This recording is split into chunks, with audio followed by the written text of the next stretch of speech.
Bonjour tout le monde.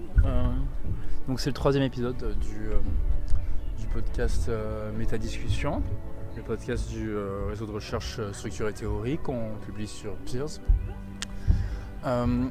Ce troisième épisode va être consacré à un troisième article qu'on a traduit dans la revue Structure et théorie. C'est un article qui est un grand classique paru en 2005 initialement en anglais dans la revue PLOS Medicine. Cet article traduit dont la première traduction française donc paraît ce mois-ci s'appelle « Pourquoi la plupart des résultats publiés sont faux ?» Article écrit par John Ioannidis, professeur de médecine et aussi il me semble de statistique à l'université de Stanford.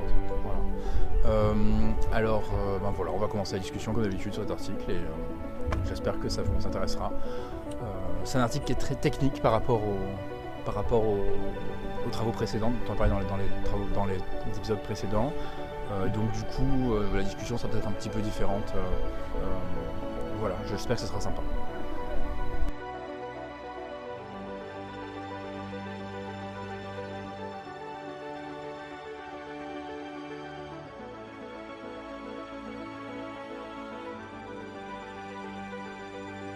Donc on y va ? On commence ? On y va. Donc pourquoi la plupart des résultats publiés sont faux ? Alors, cet article donc, qui a un titre provocateur, d'accord ? Pourquoi la plupart des résultats publiés sont faux ? C'est un article qui porte sur la recherche biomédicale, donc qui parle des résultats de recherche dans les revues de biomédecine. Ça veut dire qu'on parle de quoi ? On parle des recherches qui prétendent qu'un médicament fonctionne pour soigner tel ou tel truc. D'accord. Des recherches qui prétendent qu'un gène est à la cause de telle maladie ou qu'une substance est cancérigène. Et ce genre de recherche-là, ok ? Prenez l'exemple de la schizophrénie, je crois. Là. Ouais, il prend l'exemple de la schizophrénie et des gènes qu'on essaie d'associer à la schizophrénie. Ouais, c'est un champ scientifique quand même qui est assez...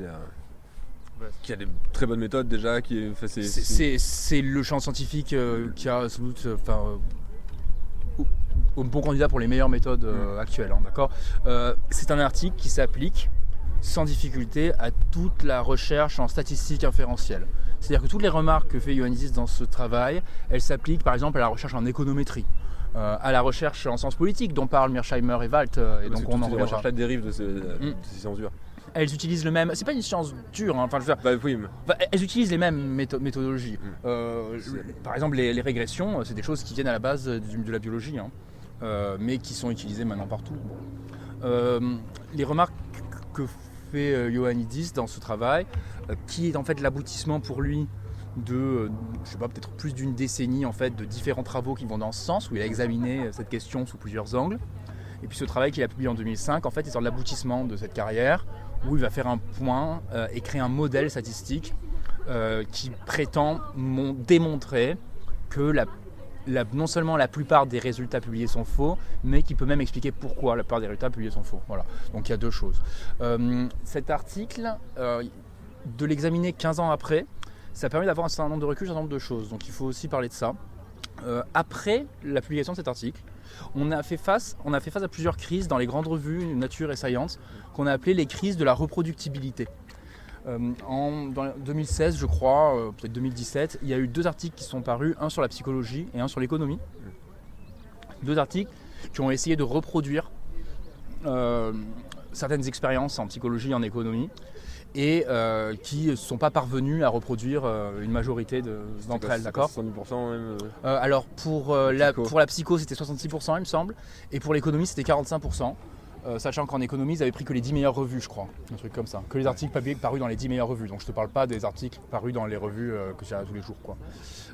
Donc Ioannidis, il fait partie en fait des gens qui ont théorisé avant qu'elle arrive quoi, cette crise de la reproductibilité et il explique pourquoi les travaux ne sont pas reproductibles. Et en fait, le titre, on pourrait le comprendre comme ça. Pourquoi la plupart des recherches ne sont pas reproductibles. C'est la même chose que pourquoi la plupart des résultats publiés sont faux. Donc, ne serait-ce que sur la méthode, déjà, il se situe très dans la lignée de Mearsheimer qu'on expliqué hier. Tout à fait. Il est dans la même lignée que Mearsheimer. Ce sont des gens qui sont dans le même genre d'approche. Ce qu'ils veulent en fait faire, c'est expliquer pourquoi dans une masse de travaux de statistiques inférentielles qui sont produits, il y a beaucoup de travaux qui vont être contredits par les travaux ultérieurs, qui ne vont rien apporter, vont pas être cumulatifs. Il y a beaucoup de travaux qui en fait ne servent à rien, voire qui induisent en erreur. Et Mearsheimer et Wald, qui ont plus un aspect, on va dire, philo, vont expliquer pourquoi philosophiquement ce genre de choses-là arrive. C'est parce que les gens ne sont pas assez formés à la théorie. Et Ioannidis, qui lui est un statisticien, va expliquer statistiquement pourquoi ça arrive. Voilà. Donc c'est ça le contexte de l'article. L'article est cité plus de 7000 fois selon Google Scholar, ce qui est un nombre de citations très très élevé, hein. Même en médecine il y a beaucoup de citations. Il a aussi donné lieu à quelques controverses comme tous ces grands papiers.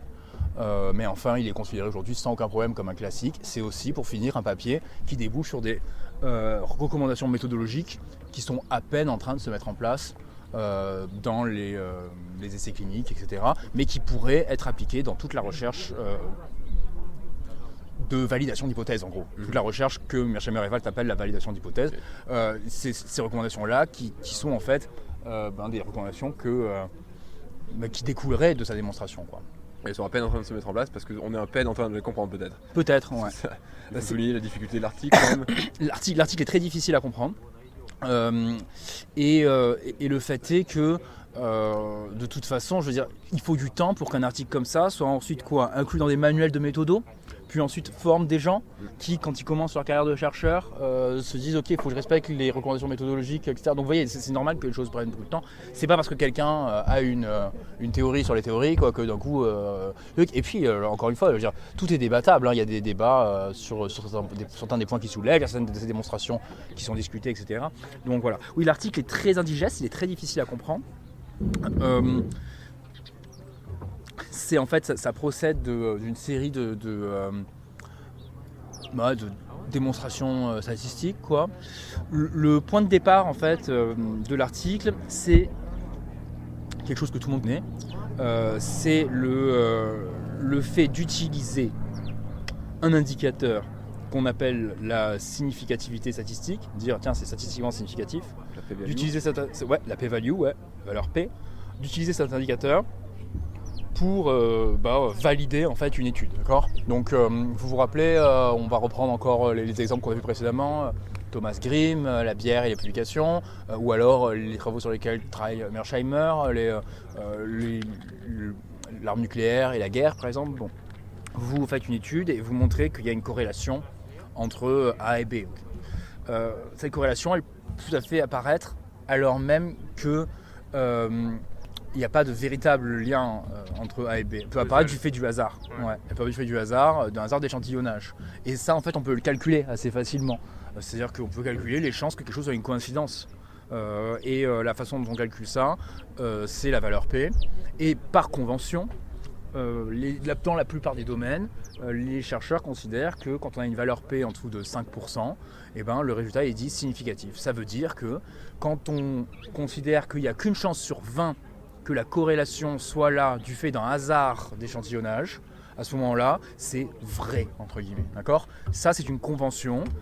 Et Ioannidis a commencé en disant je ne suis pas le seul à dire, beaucoup de gens savent que ce raccourci, cette convention, elle est très trompeuse et qu'on ne devrait pas penser les choses comme ça, d'accord ? Mais ça facilite la vie des gens, c'est plus simple pour eux de faire ça. Soit dit en passant, il y a un nombre de pratiques et de mésusages autour de cet indicateur de significativité statistique qui sont hallucinants. Je veux dire, il y a des logiciels, par exemple, qui sont faits, qui sont promus, en disant ce logiciel va vous aider à trouver des meilleures valeurs statistiques. C'est-à-dire vous aider à vous dire quelle variable il faut enlever pour que votre valeur marche mieux, pour que le papier soit publiable. Parce qu'à la fin, on en revient aux remarques que faisaient Mearsheimer et Wald. Le problème est que les revues, elles, veulent que tu leur envoies un résultat statistiquement significatif. Et donc que les gens, pour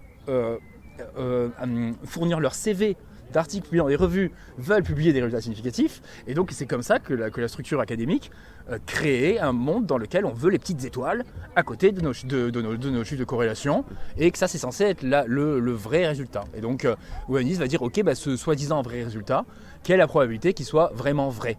Et par vraiment vrai, n'étant pas évidemment un réaliste naïf, quoi, Ioannidis, par vraiment vrai, ce qu'il entend en fait, c'est reproductible si l'on suivait le standard étalon or de la discipline. Si on disait le meilleur standard possible, est-ce que ce résultat serait reproductible? Et c'est ça qu'il appelle vrai. Hein, d'accord?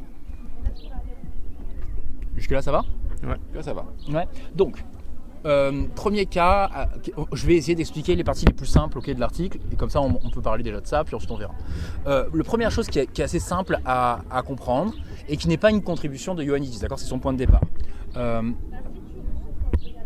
Tout son raisonnement, en fait, c'est une étape ça part de des choses qui sont assez faciles à expliquer, et ça devient de plus en plus compliqué. Mais à chaque fois, c'est le même modèle. Donc la première étape, donc c'est que une fois qu'on a compris ça, là, okay, un résultat est significatif du moment qu'il y a une chance sur 20 qui soit liée au hasard. Okay, ben, la première chose que ça veut dire, c'est que imaginez que vous alliez tester la corrélation entre A et 20 variables. D'accord? Il n'y en a aucune qui est vraie de corrélation. Ben, normalement, vous devriez en trouver une sur 20 au hasard. Et maintenant, vous pouvez rapporter que celle-là et dire, tenez, j'ai trouvé un résultat significatif, la preuve, il a les petites étoiles, et donc je vais faire une publication sur ça. Et ne pas rapporter que vous avez recherché aussi 19 autres. Et donc du coup, ça c'est ce qu'on appelle un biais de publication, c'est un truc qui est connu depuis longtemps, hein. C'est pas Ioannidis qui invente ça, d'accord? Ça va être son point de départ. Un premier fait qui peut faire qu'un résultat prétendument vrai est faux, c'est que peut-être que vous rapportez comme significatif une variable sur 20. Et à ce moment-là, elle n'est pas significative du tout, c'est juste celle qui est tombée sur la bonne loterie, quoi. Mais les revues dans ces cas-là, elles ne demandent pas à ce qu'on publie les autres modèles qui vont être... Jamais. Jamais, parce que regarde. Ça nous on l'a fait, mais c'est pas un standard. Personne ne le fait. Genre, les gens, ce qu'ils font, c'est qu'ils triturent des données dans leur ordinateur. Ils rapportent pas tous les tests qu'ils ont fait. Hein? Pas du tout. Ils rapportent pas toutes les recherches qu'ils sont allés chercher. Ils ne rapportent pas ce qu'on appelle tous les résultats négatifs. Donc c'était tout le problème, à l'époque on parlait ça du problème des résultats négatifs. Les gens ne rapportent pas à chaque fois qu'ils ont cherché quelque chose et que ça n'a rien donné. Surtout les gens qui travaillent sur des banques de données publiques. Un des grands trucs qu'il faut comprendre, c'est qu'il y a deux genres de... Ça d'ailleurs il n'en parle pas trop. Il y a deux genres de recherches. Il y a des recherches où les gens travaillent sur leurs propres données. Il y a des recherches où les gens travaillent sur des banques de données publiques. D'accord ? Quand ils travaillent sur tes propres données, ça semble très malhonnête de d'un coup ne pas partager certaines des données que tu es allé chercher. Tu vois, tu as fait ta banque de données là avec tes décisions. Ça paraît malhonnête de dire, bah, tu sais quoi, j'aime pas la colonne sexe du juge en fait, donc je vais pas la. Quand je la mets dans l'agrégation, elle me fait. Donc, je perds le P. Voilà. Et ça paraît très malhonnête de dire ça. Maintenant, imagine que ce que tu fais plutôt comme recherche, c'est que tu vas chercher dans des banques de données génétiques là, comme ils font, des grosses banques de données de la National Institute of Health là, comme ils ont aux États-Unis. Ok. Tu vas chercher là-dedans. Tu vas pas rapporter toutes les manips que tu as fait de cette banque de données pendant 1 an avant d'arriver à ton papier à la fin. Tu vois, et donc du coup, ça te paraît pas malhonnête de pas le faire, parce que nous on fait ça tout le temps. Regarde, par exemple, quand on se pose des questions sur le taux d'incarcération, je sais pas, le taux d'incarcération il est à quoi, à ça, on n'a pas l'impression que c'est mal de pas dire, tiens, un jour on s'est demandé si le taux d'incarcération c'était lié au PIB, puis ça a rien donné, bah du coup on n'a pas parlé. Tu vois, c'est pas la même chose que de dire j'ai construit mon corpus et je vais masquer des choses de mon corpus quand je montre au lecteur, tu vois. Et donc c'est vrai que on peut le vérifier a posteriori et du coup le reproduire. Ouais. Et tenter de le reproduire. Exactement. Donc du coup, c'est vrai que ça peut te choquer, mais il faut dire que la plupart des recherches sont conduites sur des données qui ne sont pas produites par les gens, tu vois, par les fonds. Les recherches en médecine, c'est des énormes banques de données comme ça, de gènes, ça coûte très cher aussi à produire. Ça coûte très cher à produire. Il y a aussi des avantages à travailler sur les données des autres. Et donc il y a des avantages au fait que tu n'as pas constitué tes données par rapport à tes biais initiaux. Il parle des biais un peu plus tard dans l'article. Donc il y a aussi des avantages à travailler sur les données des autres. Mais le fait est que les gens n'ont pas le réflexe de parler de tous les tests qu'ils ont pu faire. Et puis dans mon expérience de la recherche, j'ai l'habitude, c'est normal, les gens truc. Et je veux dire, moi-même, à chaque fois que je tombe sur un résultat qui n'est pas intéressant, je ne dis pas toujours. Le problème étant qu'on n'a pas, en fait, on n'avait pas, maintenant on commence à avoir, mais avant on n'avait pas de plateforme pour parler des résultats. Tu vois, qui n'ont mené à rien. Il n'y avait pas d'endroit pour en parler. Maintenant, il y a les préprints, il y a aussi eu des revues de résultats négatifs qui, à ma connaissance, n'ont pas eu de succès. Mais à l'époque où il y a eu ces critiques, il y a des revues qui ont dit, bon, on ne va pas faire un journal de résultats négatifs. Et puis dès que j'ai un résultat négatif, ils publient chez nous, comme ça ils pourront mettre ça sur leur CV. Ouais. Mais c'est bon pour leur CV d'ailleurs ça, pour la capitalisation. Bah non, c'est pas bon pour leur CV. Très bon, il n'y a aucun intérêt en fait. Non, il n'y a aucun intérêt à faire ça. Mais oui, c'est ça. Donc c'est encore des problèmes de... Tu vois, il vaut mieux avoir découvert quelque chose que d'avoir rien découvert. Et donc ça c'est le premier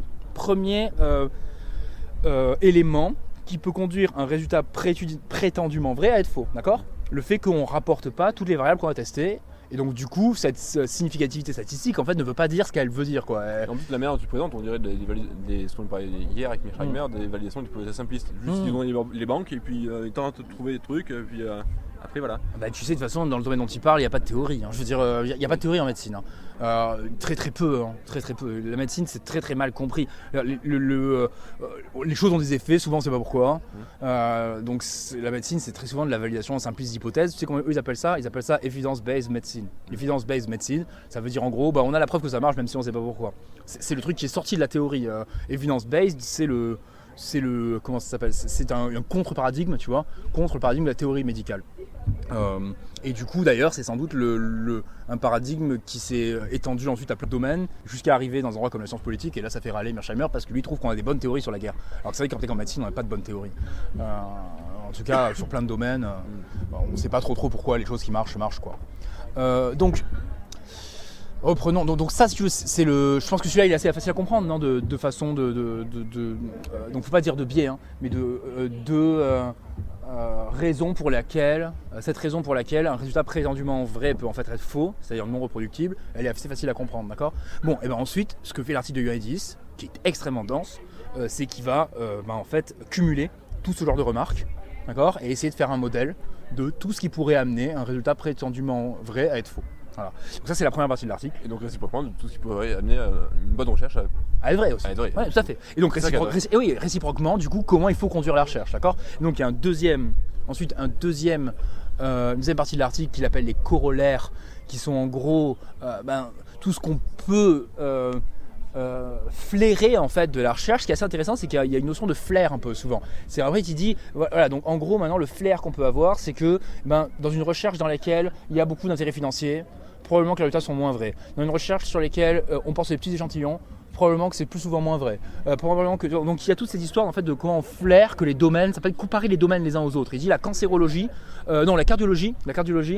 ça souvent ça doit être assez carré. Et il explique pourquoi, bam. Il dit en revanche les études de génétique moléculaire, les études sur la maladie mentale, souvent à mon avis c'est pas vrai. Peut-être développer pourquoi du coup? Parce qu'à chaque fois donc il a créé tout ce modèle de tout ce qui pourrait amener un résultat prétendument vrai à être faux, et ensuite il va regarder, donc ce modèle, il faut qu'on s'intéresse aux tailles d'échantillons, il faut qu'on s'intéresse aux intérêts financiers qui peuvent conduire certains résultats à être publiés, pas à d'autres. Il faut qu'on s'intéresse à combien d'équipes travaillent en même temps. C'est toutes les différentes variables qu'il faut mettre dans son système. Il parle aussi d'une variable, la possibilité que ce soit vrai a priori. A priori, ouais, donc tout à fait. Qu'est-ce que ça veut dire? J'ai un peu tiqué dessus, je trouve ça élégant, mais... Ouais, c'est un peu compliqué le truc. Donc une des variables de départ, c'est en gros, avant que la recherche soit conduite, comment on peut estimer, qu'est-ce qu'on estimerait que soit que le résultat que tu veux conduire soit vrai, d'accord? En gros, c'est comme en fait, là, c'est une méta-analyse. En faisant proprement une méta-analyse des recherches d'avant, tu dis, ok, donc avant que je fasse ma recherche, il y a 60% de chances que l'association entre A et B soit vraie, du fait des recherches antérieures. Et ça, ça crée une sorte de répartition des données qu'on imagine, quoi. Et du coup, si alors qu'il n'y a que 10% de chances dans les recherches antérieures, il n'y a que 10% de chances que l'association que tu veux démontrer soit vraie, toi tu trouves qu'elle est vraie, c'est plus douteux que si avant que tu fasses ta recherche, il y avait 90% de chances que l'association que tu as soit vraie, du fait des recherches antérieures, tu vois. Donc c'est toutes les différentes variables en fait qu'il fait rentrer dans son système. Donc c'était quoi la chance que ça soit vrai avant que tu fasses ton étude? En fait le calcul de la chance a priori que ça soit vrai, c'est un peu le truc que tu m'avais appris sur le standard erreur de Heger. Il fait ça là avec... Ça ressemble à ça, non? Avec genre, qu'est-ce qu'on peut estimer comme étant ce qu'on a de meilleur dans les recherches intérieures, et oui, ça s'appuie sur la même chose. Ouais, et donc ce genre de calcul que... Ouais, Matthias Heger, qui est aussi un grand méthodologiste, lui qui aussi travaille sur la recherche biomédicale, 1997, donc c'est un classique antérieur, celui-là il est cité plus de 10 000 fois.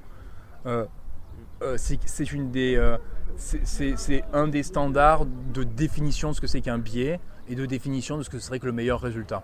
Ouais. Donc oui, c'est du même genre, c'est du même genre que chose. Mais c'est pas exactement ça dont il parle, mais c'est le même genre de choses. Okay. Ouais. Donc en gros, tu fais rentrer toutes ces choses-là dans la machine, d'accord? Et à partir de là, tu peux prendre un champ donné. Par exemple, la recherche sur la schizophrénie va prendre un exemple de ça. Peut-être qu'on pourrait lire l'exemple sur la schizophrénie, non? Tu l'as là ou pas sous les yeux? Ok, il y a un encadré où il prend un exemple il va, dans cet exemple, il lui permet en fait de vous montrer toutes les variables qu'il veut utiliser dans son modèle et ensuite il va calculer la probabilité. Ok. Supposons qu'une équipe de chercheurs effectue une association génomique complète pour vérifier si l'un des 100 000 polymorphismes génétiques est susceptible d'être associé à la schizophrénie. Okay, donc jusque là ça va ? Ouais. D'après ce que nous savons de l'hérédité de la maladie, il est raisonnable de s'attendre à ce qu'une dizaine de polymorphismes génétiques parmi les personnes testées soient réellement associés à la schizophrénie. D'accord ? Donc ça veut dire, on fait la méta-analyse des trucs antérieurs et on imagine ça. Avec des odds ratios relativement similaires, autour de 1,3. Ça veut dire quand tu as le gène, tu as 1,3 fois plus de chances d'avoir la schizophrénie quand tu l'as pas. Okay ? Pour la dizaine de polymorphismes et avec une puissance statistique assez similaire pour en identifier un. D'accord ? Alors, donc il fait ses calculs. Okay ? La probabilité que tout polymorphisme soit associé à la schizophrénie est donc 10 puissance moins 4. Okay, donc il y a une chance sur 10 000 que chaque polymorphisme pris séparément soit associé à la schizophrénie. Supposons également que l'étude ait 60% de puissance pour trouver une association avec un odds ratio de 1,3 et qu'on cherche un seuil de significativité de 0,05. Alors, on peut alors estimer que si une association statistiquement significative est trouvée, donc si quelqu'un prétend avoir trouvé le résultat, la probabilité que ce soit vrai post-étude augmente d'environ 12 fois par rapport à la probabilité pré-étude. Et donc elle devient non plus une chance sur 10 000, mais 12 chances sur 10 000.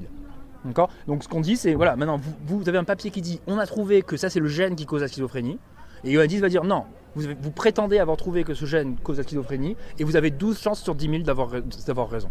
Ouais, donc et ça il va dire c'est les pires en gros, hein, c'est les pires domaines, d'accord ? Parce que tu vois bien que, pourquoi ? Parce que en fait ils peuvent tester plein de gènes et ils vont en rapporter que certains, parce que etc. Tu vois tous les différents trucs qu'on fait rentrer dans la machine. Voilà. Ensuite je rentre pas dans le détail, mais il donne plein d'exemples en plus. Imaginons que ce soit biaisé, donc on va parler du biais ensuite, d'accord ? Imaginons que ce soit biaisé parce qu'ils ont intérêt à montrer qu'il y a un gène de la schizophrénie. À ce moment-là, voilà ce que ça va changer dans les probabilités que ce soit vrai, etc. Imaginons qu'il y ait 50 équipes en même temps qui travaillent sur la même question. La première qui va rapporter un résultat vrai, et du coup, il y a encore plus de chances qu'il soit faux. Parce que il y a des pressions pour obtenir une significativité. Voilà, il y a une pression pour une significativité. Ils vont éliminer des variables rapidement pour trouver un résultat, etc. Et puis il y a plein d'études, il y a eu plein de résultats négatifs qui n'ont pas été rapportés. Ouais. Tu vois, c'est une concurrence quoi, qui fait que une concurrence fait plus de créativité. Ouais, plus de créativité. Là, la créativité, c'est un truc qui devient négatif en quelque sorte, puisque plus tu es créatif, plus c'est de la créativité qui va te permettre d'arriver au résultat significatif, tu vois. Donc voilà, il va prendre tous ces trucs là, et c'est génial comme papier, hein. Non, c'est intéressant. Hein. Je sais pas, vous voulez qu'on parle un peu de ça pour l'instant ou qu'on passe sur la question du biais ? On peut passer à la question du biais. Hein. Ouais. Là, c'est carré. On a fait tous les corollaires. Non, on n'a pas fait tous les corollaires, on a parlé un peu des corollaires. Voilà, le biais c'est avant. Alors, le biais, c'est le seul truc que j'aime pas dans cet article. C'est la définition du biais, mais enfin peu importe, c'est pas un philosophe des sciences, Ioannidis, tu vois, mais c'est comme la dernière fois. Alors, le biais est défini comme la combinaison de divers facteurs de conception, de choix de données, d'analyse et de présentation qui tendent à produire des résultats de recherche alors qu'ils ne devraient pas être produits. Bon, c'est pas... Qu'est-ce que tu en penses, toi qui as beaucoup dans la philosophie des sciences en ce moment ? Qu'est-ce que tu penses de cette définition du biais ? Ils tendent à produire des résultats qui ne devraient pas être produits. Ça ressemble plus à une définition de la probabilité d'obtenir un résultat, mais qu'en réalité ce soit dû à un aléa davantage qu'à une significativité réelle, non ? Justement, c'est mal dit, c'est pour ça que justement après il doit préciser. Il ne faut pas confondre le biais avec la variabilité aléatoire. Voilà, donc je pense qu'il a mal défini. Donc, je pense que pourtant c'est une bonne définition. Donc le biais, ce que ça veut dire, c'est une variabilité qui va toujours dans un sens en fait. D'accord ? Donc qui n'est pas aléatoire en fait. Donc en fait le biais. C'est une variabilité recherchée plutôt qu'aléatoire. Ouais, exactement. C'est ça, le truc. Exactement. Donc du coup, une bonne façon de définir le biais, c'est de dire que le biais, c'est quelque chose qu'on ne peut pas observer à partir de seulement 2 études. Il faut plus d'études pour avoir un biais, d'accord ? Pour savoir ce que c'est qu'un biais. Et un biais, c'est en fait une variabilité entre la meilleure étude, c'est celle qui a qui est le plus proche des standards étalons or, ok ? Donc c'est la variabilité entre la meilleure étude et les autres études qui n'est pas aléatoire, c'est pas d'un coup c'est un peu plus à droite, d'un coup c'est un peu plus à gauche, d'un coup c'est un peu plus positif, d'un coup c'est un peu plus négatif, mais qui est toujours dans le même sens. Ça c'est un biais. D'accord ? Qui est plus souvent dans un sens que dans l'autre, quoi. Et donc par exemple, si moi j'avais fait ça sur la récidive, plus les études sur la récidive sont pourries, moins elles respectent les standards de qualité qu'on attendrait de ce genre d'études-là, et plus elles tendent à prouver qu'on peut repérer la récidive et qu'on peut prévenir la récidive, qu'on peut genre soigner la récidive. Donc elles sont biaisées. Parce que normalement, le fait que les études soient de moins en moins bonne qualité, ça ne devrait pas les amener à plus souvent être favorables aux outils de prédiction de la récidive. Elles devraient être des fois plus favorables et des fois moins favorables, si c'est aléatoire. Mais là, ça montre que la qualité, en fait, elle sert des intentions du chercheur, intentions qui ne sont pas forcément conscientes, qui peuvent être juste de bonne foi, voir le verre à moitié plein plutôt qu'à moitié vide, d'accord, mais qui peuvent aussi être des intentions de mauvaise foi liées à des conflits d'intérêts financiers ou symboliques ou autres. Il y a un petit passage des agendas, il y a un petit passage où Ioannidis rappelle tous les genres de conflits d'intérêts qui existent et ça ressemble à la théorie du champ scientifique de Pierre Bourdieu. Dit il y a des conflits d'intérêts financiers, tout le monde les connaît, l'industrie du médicament vous paye pour faire une recherche, vous imaginez bien qu'elle veut que le médicament marche, même si elle ne vous le dit pas, vous imaginez bien que si vous n'arrêtez pas de dire que leur médicament ne marche pas, ils vont arrêter de vous financer des recherches. D'accord ? Donc ça, oui, tout le monde le comprend, mais il va dire, comme on le verrait dans Sociologie des sciences, qu'il y a aussi d'autres conflits d'intérêts qui ne sont pas directement financiers, mais qui sont par exemple, les gens ont intérêt à conserver le capital symbolique qu'ils ont acquis, leur expertise, etc. Et donc ça, c'est une autre forme de biais. Donc bon, on s'en fout, mais la définition du biais c'est pas la meilleure partie de l'article. Mais du coup, pareil, ça c'est une couche qu'on va rajouter en plus. On va dire si les recherches ont tendance à être biaisées, parce qu'il y a plus d'intérêts financiers, parce qu'il y a plus d'intérêts symboliques, etc. Ça va réduire encore la probabilité qu'un résultat prétendument vrai soit vrai, etc. Puisqu'on voit que plus la recherche est de mauvaise qualité, plus elle s'éloigne du bon résultat. Et donc ça réduit encore les chances que ça soit vrai, etc. Ça va, l'article est clair, présenté comme ça ? Ouais. Sans les maths, c'est plus clair du coup. Ouais, sans les maths, c'est plus clair. Cet article pourrait, il tient en 5-6 pages là, il pourrait être exprimé sans aucun maths en 30 pages à mon avis. Bon, un peu comme l'article de Mearsheimer et Wald, il pourrait être exprimé sous forme complètement littéraire. Là j'ai parlé que du tiers de l'article, on va pas parler de tous les trucs. Mais bon, il y a des corollaires qui sont vachement intéressants. Par exemple, ce que va dire Ioannidis, c'est si on a une recherche qui est très chaude, c'est-à-dire il y a plein de gens qui s'intéressent, voilà, à ce moment-là, il y a beaucoup plus de chances que ce soit faux ce qu'il y a dedans. Et ça paraît très contre-intuitif ça. Par exemple, si tu es le seul à être intéressé par une question, il y a beaucoup plus de chances que ce que tu dis soit vrai que s'il y a des dizaines d'équipes dans le monde qui sont intéressées par cette question. Parce que du coup, il y a beaucoup plus de résultats non rapportés, tu vois, et beaucoup plus grosse proportion de résultats non rapportés, ou la possibilité en tout cas de beaucoup plus de résultats non rapportés. Moi, ça me semble assez intuitif par contre. Ouais, mais... Parce qu'a priori, plus on est sur un domaine chaud, plus il y a des intérêts sous-jacents. Tu peux en plus rajouter ça. Comme des intérêts financiers. Ouais, mais tu peux avoir... Les points chauds, ils sont pas chauds juste parce que ça suscite l'intérêt, ça suscite l'intérêt parce qu'il y a des. Ouais, mais du coup, ça c'est indépendant. Ça c'est en plus, tu vois. Ouais. Ça c'est la raison. Toi, t'étais juste sur la statistique du truc. Ouais, juste sur un grand nombre. Parce que le truc, c'est que tu peux avoir les deux du coup. C'est-à-dire que tu peux imaginer deux recherches où il y a beaucoup de monde et une où en plus d'avoir beaucoup de monde, il y a beaucoup d'intérêts financiers. Ouais. Et donc là, c'est deux couches. Tu vois, il y en a une qui va biaiser. A priori, plus il y a de monde, plus il y a d'intérêt. A priori, les deux sont covarés. Ouais, mais c'est pas parce qu'ils sont corrélés que la corrélation est stricte. Il pourrait très bien y avoir, d'énormes recherches, où il y a beaucoup de monde qui s'intéresse à des trucs, mais il n'y a pas d'intérêt financier à ça. Ça peut être juste parce que c'est très à la mode, parce que beaucoup de gens y croient, parce que tu vois, c'est pas forcément. Si c'est très à la mode, c'est parce que c'est aussi peut-être très bon pour la carrière. Et du coup, on s'est compris, mais genre théoriquement c'est indépendant. Mais théoriquement c'est indépendant. Okay. Voilà. C'est un article qui est très théorique. Ouais, c'est un article qui est très théorique, d'accord. C'est pas un article de sociologie des sciences du tout. C'est un article très théorique. Et après, en pratique, oui, les mêmes, on va trouver en pratique, il y a des domaines de recherche complètement pourris, va dire Ioannidis.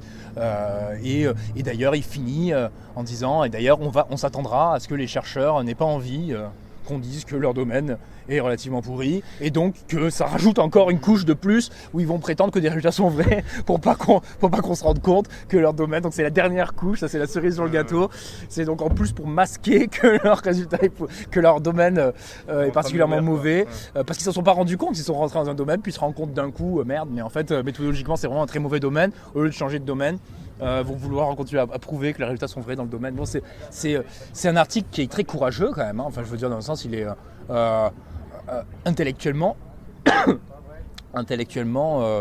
un article qui prétend que juste en réfléchissant, c'est un vrai article de théoricien, quoi. Juste en réfléchissant, tu peux démonter des dizaines de milliers de recherches, quoi. C'est ça c'est très schopenhauerien, ça. Tu vois. Schopenhauer disait la force physique, ça s'additionne, mais pas l'intelligence. Tu vois, et ça, c'est vraiment un article qui prétend ça, quoi. Que oui, quand il y a 10 000 personnes, vous pouvez soulever plus, mais 10 000 personnes qui réfléchissent, c'est pas forcément mieux. Et c'est très élégant. Hein. Et du coup, donc, tu me parlais toi de l'échelle de Ioannidis. Ouais. C'est l'échelle qui donne pour accéder à cet étalon or que Ouais. dont tu parles. Ouais, tout à fait. Donc, c'est une échelle, ouais. C'est Une quoi, échelle. du coup, On peut regarder. Donc c'est tout à la fin. Tout à la fin de l'article, il donne une échelle où il compare en fait différents types de recherches. Et il dit c'est quoi celles qui ont le plus de chances d'être vraies et celles qui ont le plus de chances d'être fausses, quoi. On va dire ce qu'il y a de mieux, c'est un essai clinique contrôlé, randomisé. Essai clinique, ça veut dire une expérience que tu peux contrôler, un suivi de cohorte, tu vois. Donc, tu contrôles les conditions. Voilà, tu contrôles les conditions, contrôlées, randomisées, bien menées, c'est-à-dire avec les standards du champ, c'est quoi? Avec les bons standards du champ, ouais. Avec une suffisamment puissance statistique, ça c'est le facteur statistique que tu obtiens est suffisamment élevé. Ah, ce qu'il faut dire, c'est qu'il n'est pas contre l'utilisation pas du tout. de ce facteur-là, c'est juste qu'il est contre l'utilisation qui en est fait par les gens qui ont leur chat biaisé, etc. Bien sûr, non, il considère que le facteur il est important. Faut juste pas l'interpréter comme étant dire ça veut dire que c'est vrai. Voilà. Avec un odds ratio qui est préalable, qui est élevé. C'est-à-dire initialement, on pense que la variable A, elle a un effet puissant sur la variable B, pas un tout petit effet. C'est-à-dire pas ça va augmenter 2% de chance vos trucs, quoi. Un effet fort, quoi. À ce moment-là, ça c'est ce qu'il y aurait de mieux. Et lui il dit il y a 85% de chance que votre résultat soit vrai. Jamais 100%, mais 85% de chance. Et puis le pire, ça serait une recherche exploratoire orientée sur la découverte avec des tests massifs, c'est-à-dire sur énormément des big data, vous voyez, donc où on sait rien, on sait pas si on n'a aucune raison de croire que quelque chose va être vrai. On a énormément de données. C'est le genre de recherche qui avance en théorie. Comment ? C'est typiquement le genre de recherche qui avance en théorie, exactement. On fait manger à la machine. Donc Mearsheimer et Wald, comme lui, leur cible c'est les logiciels de data mining. Tu vois. Typiquement, on prend un logiciel, on fait manger des milliers de données et on va trouver quelque chose. Le big data, tout ça. Et donc à la fin, il va même expliquer, il va dire si j'avais de l'argent à investir, dans quelle recherche j'investirais. Dans le passage-là, il précise que l'étalon noir donc est inconnu. C'est-à-dire qu'on ne pourra jamais y avoir accès. C'est qu'on n'a pas encore assez, on n'a pas assez de méthodes. Non, si tu connaissais les étalons or, tu connaîtrais la vérité, tu vois. Donc, tu peux savoir quand la recherche monte en qualité, mais tu peux pas savoir ce que c'est que la recherche parfaite, quoi. Sinon, tu saurais comment on a accès à la vérité. Hein. Donc, ce que tu peux savoir, c'est que y a une recherche qui est de meilleure qualité qu'une autre, quoi. Ouais. Tu peux pas savoir c'est quoi la recherche parfaite. Savoir une recherche qui est plus proche de la vérité. Ouais. Alors, par exemple, c'est quoi ce passage ? Ce passage, c'est les données probantes à grande échelle devraient être ciblées pour les questions de recherche pour lesquelles la probabilité avant l'étude est déjà considérablement élevée. De sorte qu'un résultat de recherche important mènera à une probabilité post-étude qui sera considérée comme définitive. Les données probantes à grande échelle sont aussi particulièrement intéressantes si elles permettent de mettre à l'essai des concepts majeurs plutôt que des questions précises et étroites. Ouais, donc on rejoint encore Mearsheimer et Wald. L'idée c'est que si vous avez pas trop de théorie, si vous êtes en train de commencez sur un petit échantillon et commencez pas avec des milliers d'équipes en même temps qui travaillent dessus. D'accord ? Essayez de comprendre votre truc au fur et à mesure. En revanche, si vous voulez investir dans une énorme étude de big data, faites-le pour essayer de confirmer quelque chose qui a l'air vrai déjà. Comme ça, c'est fini après. Mais moi, j'ai toujours un problème avec ça, du coup. Ouais, vas-y. C'est comment est-ce que tu calcules la probabilité que un résultat soit vrai a priori ? C'est parce que la théorie, justement, elle n'est pas là pour donner ces statistiques-là. Donc, toi, tu as parlé du coup de méta-analyse. C'est une méta-analyse. Mais c'est quoi, de tous les travaux postérieurs qui ont eux-mêmes publié des résultats significatifs. Oui, c'est tous les travaux antérieurs. D'accord. Ouais, tu essayes. C'est comment on fait bien une méta-analyse. Comment on fait bien une méta-analyse pour estimer. On estime la probabilité, on la connaît pas, d'accord, on estime. Mais tu peux estimer que Le but n'est pas de savoir le vrai chiffre. Ok, il y a 84% de chances que ce résultat soit vrai, parce que là, pareil, tu aurais la vérité. Le but, c'est de pouvoir flairer que dans tel domaine, c'est plus vrai que dans tel autre. Que, tu vois, que maintenant, on en sait plus qu'avant. Que tout ça, c'est plutôt ça, tu vois, les chiffres exacts n'ont pas de sens.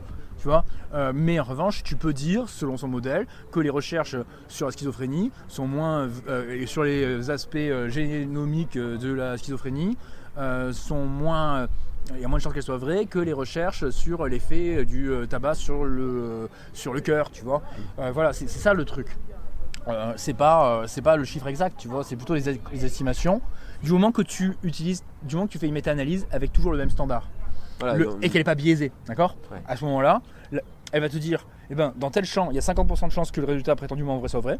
Dans tel champ, il y a 75% de chances que le résultat prétendument soit vrai. C'est pas le 50 et le 75 qui sont importants. C'est le fait que, utilisant le même standard de méta-analyse, le deuxième champ a plus de chances d'être vrai que le premier. Tu vois, c'est ça le truc. Ça te va comme ça, comme Ça va, ouais. Après, c'est juste sur la méthode de la méta-analyse qu'il faut peut-être. Moi j'ai des questions, mais. Non, il y a des standards, mais après, il y a des standards de méta-analyse qui se développent. Il y a celle, par exemple, il y a les standards de la Campbell Corporation. Il y a un étalon or de méta-analyse. Comme toujours, il n'y a pas de réponse définitive. C'est tout le problème du méta. C'est que les méta-analyses sont confrontées au même problème que les analyses. Donc là, c'est juste faire le meilleur possible. recherche possible dans ces conditions-là. Et en comparaison à ce qu'on peut faire. en attendant d'avoir mieux. Voilà. C'est une bonne note d'espoir, ça, pour la fin, du coup. Ouais. C'est un article qui est très à la fois pessimiste et optimiste, un peu comme celui de Mearsheimer. Il est motivant. Hein. Très rigoureux, du coup. Très rigoureux. Attention, vous ne devez pas faire ça, mais si vous faites bien, vous n'aurez pas accès à la réalité, mais c'est pas grave, en fait. Non. Mais ouais, c'est motivant. J'ai pas encore fini de lire, mais quand on parle là, C'est motivant. Hein. C'est très motivant. Qu'est-ce que tu en penses ? Donc, toi, il t'a beaucoup plu cet article. Hein. Ouais, il m'a beaucoup plu. Avant, c'est bien parler un peu. Il m'a beaucoup plu, notamment parce que sur la démonstration, c'est super rigoureux. Et aussi parce qu'on voit à quoi il faut faire attention. Et qui démontre que l'augmentation du biais n'est pas toujours aussi détectable si on se sert des standards dont on se sert actuellement. Parce que je sais plus à quel moment c'est. Je sais plus à quel moment c'est dans la démonstration, mais en tout cas, je trouve que c'est assez bien. Il démontre assez bien qu'est-ce qui pourrait poser comme problème, à savoir le biais et la manière dont le biais augmente sans qu'on puisse le remarquer. Donc pour toi, c'est super de dire ça maintenant alors que tu es encore en master et que tu vas faire ton doctorat. Ouais. Alors toi, ça donne des clés là, du coup, que tu vas mûrir. Ça va être. Je pense que ça devrait faire partie d'une formation prédoctorale, ce genre de choses. Le problème, c'est que ça n'existe pas les formations prédoctorales. Non mais je veux dire. C'est master recherche avant. Ah oui. Avant, c'était le master recherche DEA, on appelait ça. Ah oui. Ouais. Mais non, ça n'existe plus, master recherche, t'as raison. Non, tu as raison. Mais ça existe. Mais oui, du coup, ouais. Mais... Enfin, il devrait faire des formations prédoctorales, c'est ça que je dis, où on apprend ce genre de choses pour pas juste. Donc pour moi, c'est ce qui est plus intéressant. Je sais pas si vous fait visualiser comme ça. En fait, il t'amène à te visualiser l'ensemble des choses qui sont publiées dans un domaine comme une sorte de masse de résultats, tu vois, que tu pourrais te montrer sur un graphique par différents angles, etc. Et de comprendre que la vérité, c'est pas un papier, c'est pas non plus un point, tu peux dire que la vérité c'est ça, mais cette masse, cette structure de résultats, elle te permet de comprendre ce qui est probable, ce qui est probablement un artefact des chercheurs, tu vois, qu'est-ce que les chercheurs ont l'air de vouloir démontrer. Ça serait quoi du coup ce graphique-là ? Par exemple, le graphique de Matthias Heger dont on parlait tout à l'heure, là, de 1997, là, c'est une façon, c'est un angle par lequel on pourrait te montrer tous les résultats qui sont faits dans un domaine. Mais il y en a aussi plein d'autres, tu vois, d'angles. Et en gros, ça te fait t'interroger sur la structure des résultats et non pas sur des moyennes ou non pas sur, tu vois, un truc comme ça. Plutôt sur une visualisation de la structure des résultats qui sont publiés dans un domaine donné. Et tu comprends qu'on ne cherche pas la vérité, c'est quoi la moyenne, c'est quoi la vraie corrélation, ce machin. Non, ce qu'on cherche, c'est à se représenter cette structure de résultats par différents angles, quoi. Par exemple, est-ce que vous avez plus de chances de trouver A ou B quand il se passe ça, quand il se passe ça. Et donc tu vois en fait une structure de résultats comme ça. Et ça te permet en fait ce que ça dit, c'est que la scientométrie, la sociologie des sciences, fait partie la métaconnaissance en gros, c'est la clé, c'est une clé fondamentale pour comprendre ce que sont en train de chercher les chercheurs, quoi. Et moi, c'est une des raisons pour lesquelles j'aime tellement ce sorti. Je sais pas si c'est Ouais. je sais pas si c'est clair. Si, ça leur. Enfin, ouais. C'est clair, ça t'a vachement inspiré pour ta HDR là. Ah oui, moi je dirais que c'est un fondement de tout ça. Ouais. Mais en fait, c'est ça et le papier de Heger, c'est. Comme tu dis, une manière de se représenter la structure. Et comment il le représente lui du coup? La structure. Heger Alors Heger, ce qu'il fait, c'est que c'est en fait le test du standard error. C'est en gros, il va faire un recensement dans un premier temps de la littérature sur un sujet et des résultats qui sont obtenus.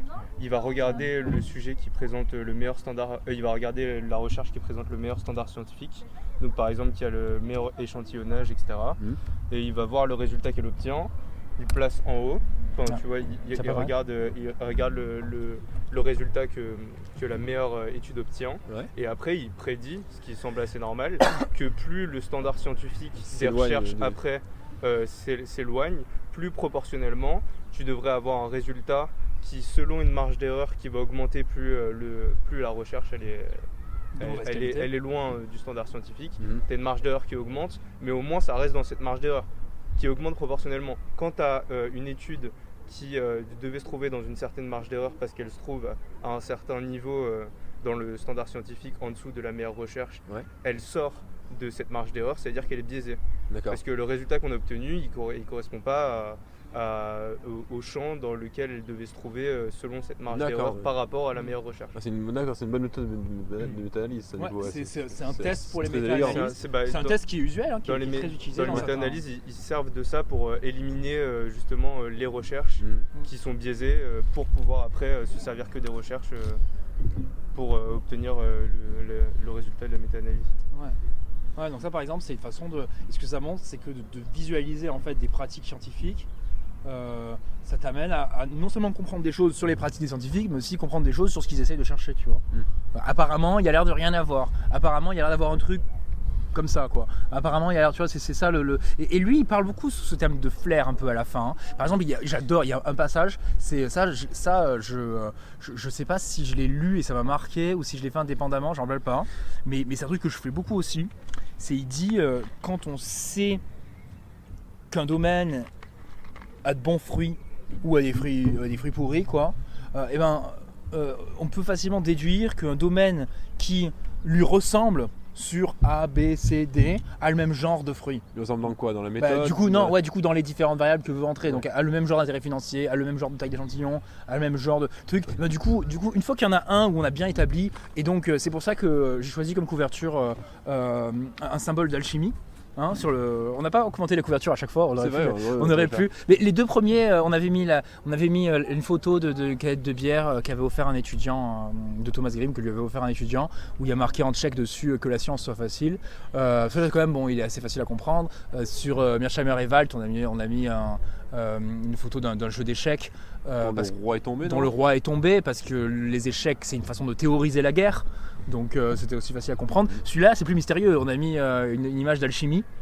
Hein. Donc pourquoi une image d'alchimie et j'ai choisi cette illustration parce que en fait l'alchimie, c'est connu comme étant cette discipline que des érudits ont investi pendant des siècles et qui n'a pas donné grand chose. Je ne sais pas exactement quels sont les fruits de l'alchimie, mais enfin en tout cas ils n'ont pas trouvé comment changer le plomb en or. Bon, et en fait on pourrait prendre le truc de Ioannidis et dire ok, quel était le résultat que les prétentions d'alchimistes soient vraies. Et on peut prendre tous les trucs, on pourrait faire l'histoire des fausses sciences, entre guillemets, l'histoire des pseudosciences avec la méthode de Ioannidis, et normalement on devrait montrer que chacun des résultats prétendument vrais des alchimistes avait très très peu de chances d'être vraiment vrai. Et ensuite, ce que ça veut dire, c'est qu'ensuite on va dire plus un champ actuel ressemble à l'alchimie, plus il y a de chances que ces fruits soient aussi pourris que ceux de l'alchimie. Et c'est ça, c'est un de ces derniers paragraphes qui est vraiment très bien comme ça. C'est dit en gros, voilà, c'est quoi les caractéristiques qu'il faut regarder dans un champ, ça et ça. Et une fois qu'il y en a un qui est tombé définitivement, ça y est, maintenant il n'y a plus personne pour défendre l'alchimie. Okay, le champ s'est effondré. On n'a pas réussi à défendre le champ. Pour reprendre dans le vocabulaire de Bourdieu, d'accord. Le champ s'est effondré.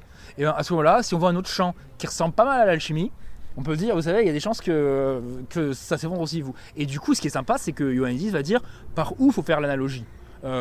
Ça ressemble à l'alchimie en ce que A, B, C, D. Voilà quelles sont les variables qu'il faut regarder. c'est pas toutes, quoi. Tu vois, de toute évidence, il y a certains points communs qu'on peut avoir avec l'alchimie qui ne contaminent pas votre recherche, quoi.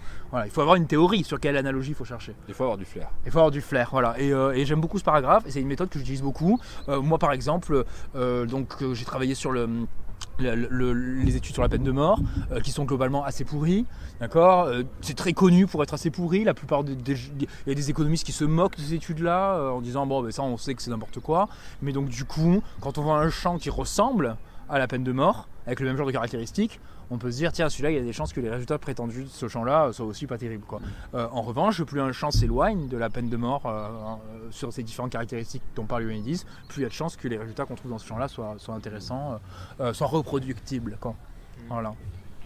Donc toi, tu le décris un peu comme étant une manière de jauger l'état des connaissances produites dans un champ, et à la fois au sein d'un champ des recherches qui sont faites. Ouais. Donc, je prends comme étant sans doute une des plus grandes clés de métaconnaissance, quoi. Ok. Vous allez faire des économies aussi dans tes recherches, du coup. Beaucoup d'économies dans mes recherches, ouais. Tout à fait. Ouais. Donc c'est bien parce que là, de ce que tu en dis, ça permet vachement d'écrémer les connaissances insusceptibles de coller à un standard qui soit raisonnable et qu'on puisse juger comme étant correct, qui permette de dire voilà, ça c'est une connaissance, puisqu'en fait ça permet déjà d'éliminer les recherches au sein d'un champ qui semble soit biaisé, qui semble en tout cas pas significative au sens où on l'entendrait abstraitement, pas selon les données pas selon la méthode qui est donnée là. Donc ça permet déjà d'enlever ces connaissances-là si on bosse sur un champ auquel on croit, mais ça permet aussi d'effondrer totalement un champ si on voit que toutes les méthodes dont il se sert, c'est des méthodes qui globalement seraient insusceptibles de fournir une quelconque connaissance. Tout à fait. J'ai très envie de l'appliquer à ça, aux sourciers ainsi qu'aux magnétiseurs. C'est deux champs qui moi m'interrogent du coup, mais avec ce prisme-là, ça pourrait être vachement intéressant d'enfin comprendre s'il s'agit ou pas en fait de connaissances ou si c'est juste de charlatans. Ce qui est rigolo, c'est que Karl Popper, qui est un des fondateurs de l'épistémologie moderne, est connu pour avoir fondé un truc qu'il appelle la ligne de démarcation entre la science et la pseudo-science. Ouais.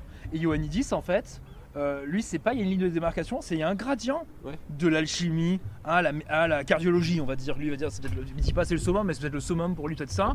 Peut-être qu'une des meilleures relations vraies, c'est celle entre le tas et le cancer du poumon, par exemple, d'accord. Donc ça, le summum, on va dire.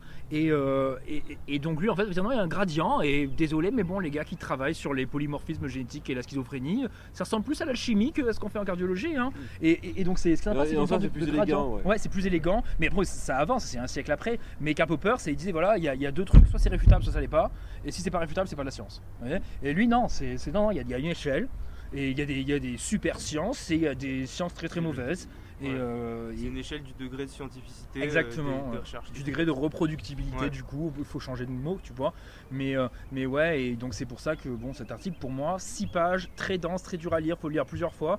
Ça sera franchement une des lectures les plus importantes que vous puissiez avoir aujourd'hui en méthodo, si vous êtes intéressé par la statistique inférentielle, qui est quand même un des domaines les plus importants aujourd'hui. Donc vraiment un grand classique. Pour finir, parmi les différentes recommandations méthodologiques, il y en a une qu'on a commencé à mettre en place avec ton travail sur la détention provisoire, puis avec le travail de Julie Fossery sur l'amour, qui est l'enregistrement initial de projets, qui en gros, une des recommandations qu'il donne pour arriver à augmenter la chance que ton résultat prétendument vrai soit vrai, c'est d'annoncer à l'avance tes recherches avant d'avoir récupéré tes données, qui est quelque chose qui se fait de plus en plus dans les essais cliniques. C'est venu à la base des conflits d'intérêts financiers, parce que ça tout le monde comprenait les conflits d'intérêts financiers, c'est plus facile à comprendre que son modèle à lui. Donc on disait oui, est-ce que c'est bien normal que des chercheurs soient payés par l'industrie pharmaceutique pour faire une recherche, et puis ensuite ils décident de ne pas la publier? Ça va pas, d'accord? À ce moment-là, on publie que ça sur le marché, ça va pas. Et donc du coup, maintenant, certaines revues, depuis un moment, n'acceptent plus les travaux, mais que pour l'industrie pharmaceutique, pas pour tous les travaux. Alors, ils n'acceptent plus les travaux financés par l'industrie pharmaceutique si ils n'ont pas été enregistrés initialement, c'est-à-dire si à la seconde où tu as commencé la recherche, tu l'as pas annoncé en public. Mais en fait, cette remarque, elle pourrait s'appliquer à toutes les recherches. Donc nous, du coup, elle devrait s'appliquer. Et donc nous, on l'a fait. Sur Peers, on a mis une fonctionnalité d'enregistrement initial avec une fonction projet. Tu peux créer des projets, pas seulement des articles. Bientôt Non, déjà, il y a déjà un début. Oui, plutôt moi. Pour l'instant, c'est pas très abouti. Il y aura une version plus aboutie bientôt. C'est vrai. Quoi ? Et tu le fais Et je le fais, oui, je le fais. Mais à terme, de toute évidence, tous les chercheurs devraient faire ça. Je veux dire, tous les chercheurs devraient faire ça. Ça va avec le truc d'accepter que le fait de ne pas avoir trouvé que ton hypothèse était correcte, ça ne fait pas de toi un imposteur. Je veux dire, ça fait pas de. Voilà, je veux dire, il y a un certain nombre de choses en même temps dans la mentalité qui sont importantes. C'est-à-dire que les chercheurs, ils sont là pour contribuer à la connaissance. Si c'est pas leur théorie qui triomphe, ça n'enlève rien à ce qu'ils ont fait. Moi, j'ai toujours eu du mal avec ça parce que franchement, je trouve ça hyper intéressant de savoir parce que c'est Karpova qui parle de cartes pour la science, de savoir que cet endroit-là de la carte qui n'a pas fonctionné, il ne fonctionnera pas et donc il n'y allait plus. Bien Et sûr. et ça, c'est un truc, c'est hyper dérangeant. Ouais, Et du coup, ça fait perdre un temps énorme à plein de chercheurs qui se ruent encore dans ces champs-là qui sont pas publiés, alors qu'ils ont déjà été explorés. Tout à fait. Mais c'est bien parce que je trouve que cet article il s'articule vachement bien avec celui de Mearsheimer et les deux ensemble ils permettent d'établir un standard de comment est-ce que les recherches devraient être faites parce que à la fois le fait de... Chapitre 1 de toutes les thèses. Ouais. Et 1 la théorie, 2... Oui, Non, moi, je suis mais d'accord. la manière dont devrait conduire une recherche se dégage vachement... Enfin, un idéal se dégage vachement de ces deux articles parce que à la fois Mearsheimer qui dit qu'on ne peut pas avancer sans théorie et qu'il faudrait déjà se former à la théorie ou au moins comprendre une théorie avant de tester les hypothèses les hypothèses de la théorie, et à la fois lui qui dit que quand on va faire une recherche il faut dès le début s'enregistrer parce que en fait ça va permettre aussi de voir quelles sont toutes les variables qui ont été testées et ça va permettre à la personne qui après va regarder dès l'enregistrement initial tout ce qui a été testé, de voir quelles sont les variables qui ont été testées parce que en fait toutes les variables et les hypothèses qui sont testées initialement, c'est elles qui permettent de voir quelle était la théorie de départ.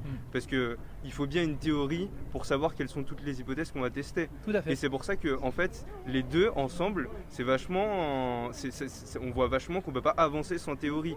Parce qu'en fait, l'un recommande de voir bien quelle est la théorie qui est au-dessus, le système qui est au-dessus de l'hypothèse, et pour après aller tester les propositions. Et l'autre dit, mais dès le début, il faut bien, au moment où on va commencer à tester, il faut bien dire quelles sont toutes les hypothèses et toutes les variables qu'on va tester pour voir si la proposition est vraie ou fausse. Et on voit que en fait, c'est peut-être juste des niveaux qui se superposent. Le niveau le plus supérieur, c'est déjà voir comment le système, donc la théorie, donc on pourrait dire que c'est le plus grand degré d'abstraction, il fonctionne. En dessous, quelles sont toutes les hypothèses qu'on va tester conformément à la théorie pour vérifier une proposition. Et après, passer à la vérification. Donc on a l'impression que tout ça permet de voir comment est-ce qu'il faudrait conduire une recherche et c'est super pédagogue. Ça va me faire réaliser un truc, c'est que la recherche de Thomas Green est très bien faite si on suit le Ioannidis. et que certains... Très bien faite. On pourra en parler 2 secondes après, mais personne ne l'a dit, mais on peut dire que c'est une recherche qui est probablement vraie sur la corrélation entre l'alcool et les publications. Et moi je vais encore remettre avec Fuck Nuance. Ouais. Qui va très dans le sens là aussi parce que Il faut absolument qu'on publie Fuck Nuance. Ouais. parce que ça explique aussi pourquoi il faut pas prendre toutes les variables que tu peux prendre que tu peux observer. Parce que ça augmente les chances que ton résultat soit faux. Oui, et parce qu'en plus ça démontre que t'as pas de théorie à la base. Ouais. Et donc voilà, ce genre de conseil. De rejeter trop de nuances, ça t'amène à montrer que t'as une théorie. Moins t'as de nuances, plus t'as de théorie. Oui. Tout à fait. Ça, c'est juste important. Ouais. Mais tout à fait. Et si tu prends le truc de la recherche Thomas Green, alors c'est une recherche où à la base il y avait de bonnes chances que ça soit vrai.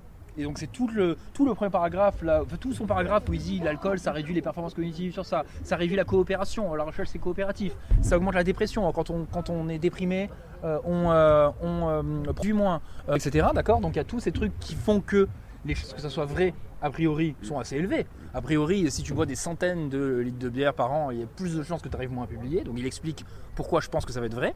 Ensuite, c'est pas un domaine a priori où on voit des très gros conflits d'intérêts financiers. Il peut y avoir des conflits d'intérêts idéologiques comme partout, mais lui n'avait pas a priori de bif à défendre.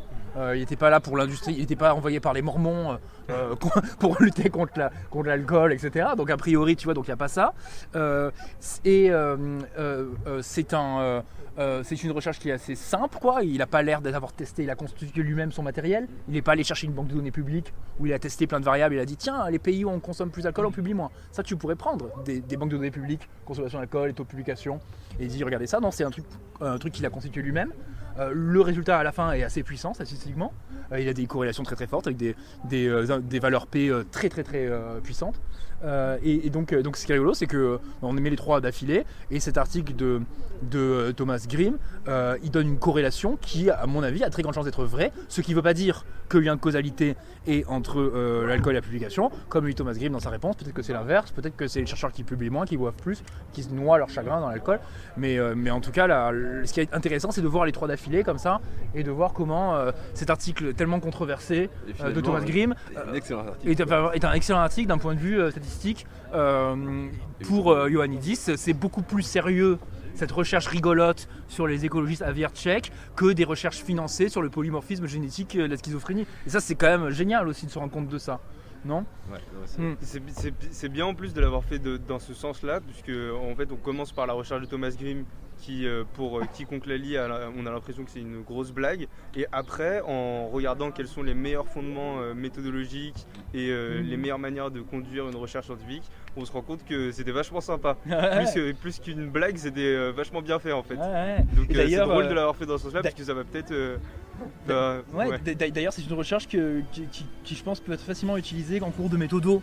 Tu vois, en cours de méthodo, moi j'utilisais les recherches sur la peine de mort parce que c'est stimulant pour les étudiants. Les étudiants, ils ont toujours quelque chose à dire sur la peine de mort en fac de droit. Mais celle-là, c'est aussi une recherche qui est assez en méthodo, qui est assez bien à utiliser, quoi, hein, pour expliquer la méthodo.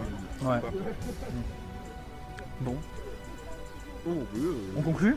Voilà, pareil, hein, j'espère que ça vous a intéressé. Ce troisième épisode de Métadiscussion.